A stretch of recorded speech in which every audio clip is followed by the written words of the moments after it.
Salutare și bine v-am găsit la un nou episod, iar în acest episod o să vă învăț cum să faceți un portal de Nether.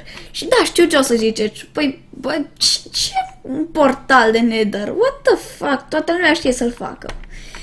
Ei, bine, eu de curând am descoperit că poți să-l faci și mai mare decât este el, adică de 4x4, adică 4x5 de fapt, mă rog, nu m-am uitat foarte atent la el. Doar că acum am descoperit că pot să-l faci mult mai mare și am găsit un trick să pot să-l fac, de exemplu, în formă de cerc. Am aici câteva exemple.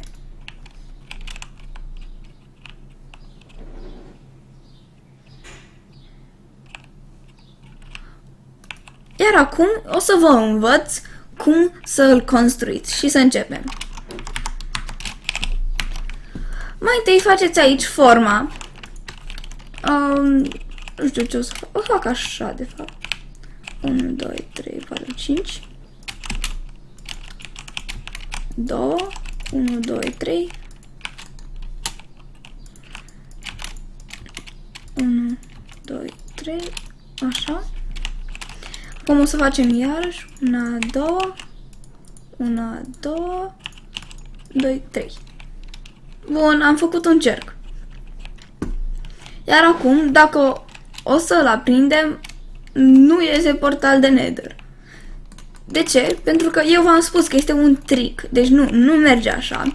Și este un fel de risipă, mai exact, de obsidian, dar totuși, dacă vreți să îl puneți, de exemplu, nu știu, în casă, ar trebui să faceți designul acesta pentru că arată mult mai șmecher și da, o să consumați o groază de obsidian, așa că eu vă recomand să-l faceți mai mic. Facem aici în spate un portal și îi dăm foc. Iar dacă ne uităm de aici, zicem, omul, avem un portal de Nether în formă de cerc. Iar ca să nu se vadă, acoperim cu ceva pe aici, ca să nu se vadă portalul din spate. Și voilà. Ok, deci cam atât a fost și cu episodul acesta.